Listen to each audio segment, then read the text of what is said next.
Okay, so to continue on about karma, when we go more into specifics about karma, then we come to the topic of the 10 non-virtues. So these are actions or intention, pathways of actions actually, because they're called pathways because they lead you to a rebirth, their path to a rebirth. That the Buddha saw that if we get engaged with these, it brings us a suffering kind of result. Okay? So, we should all know them by now. We may not remember the list, but we've done all the actions. Yeah, we're very familiar with all the actions, but when we ask for the list, we're like, Okay, so there's 3 done physically, so killing. Yeah, taking the life of a living being. Stealing, taking what is not freely given. So this doesn't mean that you have to have a bandit's mask on. It just means taking what is not freely given to us. Okay? Unwise and unkind sexual behavior, those are the 3 physical ones. There's 4 verbal ones. So lying, deliberately deceiving others, and creating disharmony with our speech, harsh speech, idle talk. Those are the 4 verbal ones. Okay. Then the 3 mental ones: coveting, ill will or maliciousness, and then wrong views. Okay, so let's go back over them. You're thinking, oh, I've heard this so many times. Well, you do them so many times. We do them so many times, so we should have to listen to them so many times, right? Okay, so killing is, taking the life of somebody else.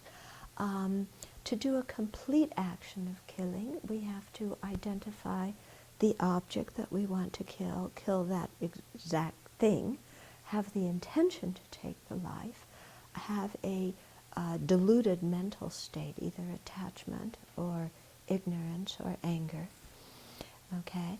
And then to do the action of killing, and to do it, we can, it doesn't mean we have to do it ourselves. We can ask somebody else to do it.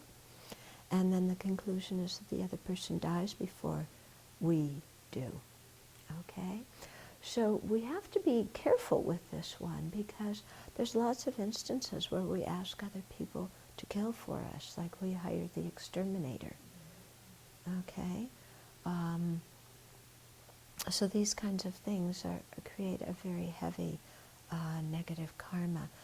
Also, rejoicing at killing is certainly not anything virtuous, okay? It may not be a complete action of killing, but if we read in the newspaper that, oh, so-and-so got killed, or they killed so many terrorists, or this or that, and we think, oh, fantastic, got those guys out of the way, or they had it coming to them, glad they got it. If we rejoice at capital punishment, something like that, then we get some negative karma from it.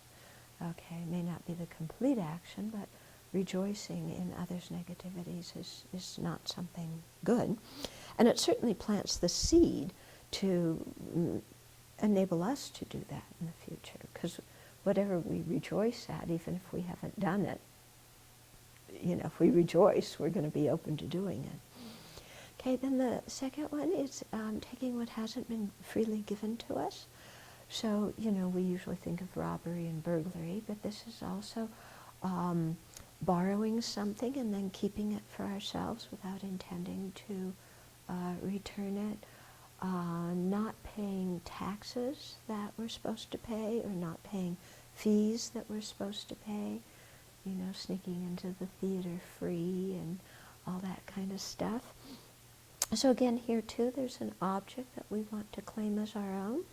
We have to identify that object properly, have the intention to take it, and have a deluded mental state. Then we have to take it, or ask somebody else to take it for us. Okay? And then the conclusion is that we consider it our own. Okay?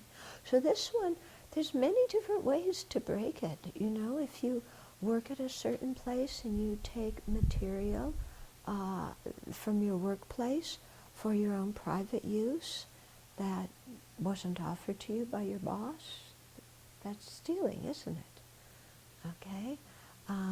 Using other people's credit cards or phone cards or all sorts of different ways that we have of kind of getting something on a bargain, but kind of shady, you know what I mean? It could involve cheating people or lying and stealing in addition. It was very interesting when we read the book, what was it called? Predictably Irrational. Yeah, and they did these studies of students and how people just kind of, you know, you fudge enough to take something that's not really yours or to lie to get something you want, but it's kind of everybody does it, and so nobody sees it as negative, except not everybody really does it, but we think they do. Okay, so lots of ways we have to tell ourselves that, you know, this is actually mine and I deserve it. And then the third one we do physically, unwise and unkind sexual behavior. This one's principally going outside of one's own relationship, or even if oneself is not in a relationship, going with somebody who is. And so this is quite damaging to families, to oneself, to others. And I tend to generalize this one more and think of it as any kind of sexual behavior that's going to be damaging to others physically or mentally.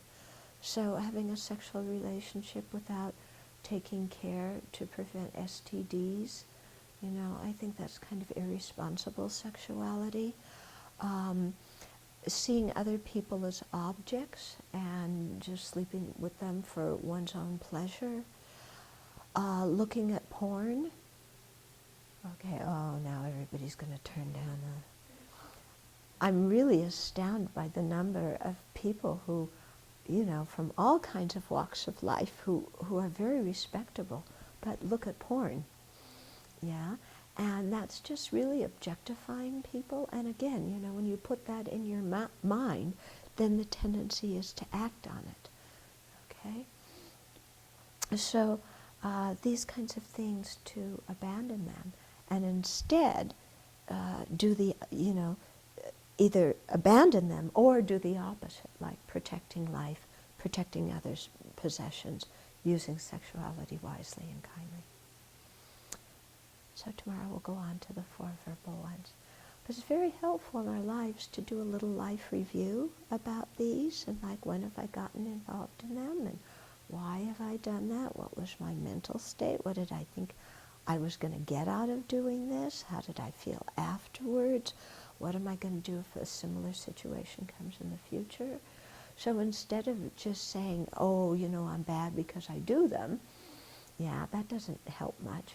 But to really explore and understand the mental states that lead us to get involved in these actions, and then see what other kind of mental states we need to cultivate so that we don't continue acting in that way.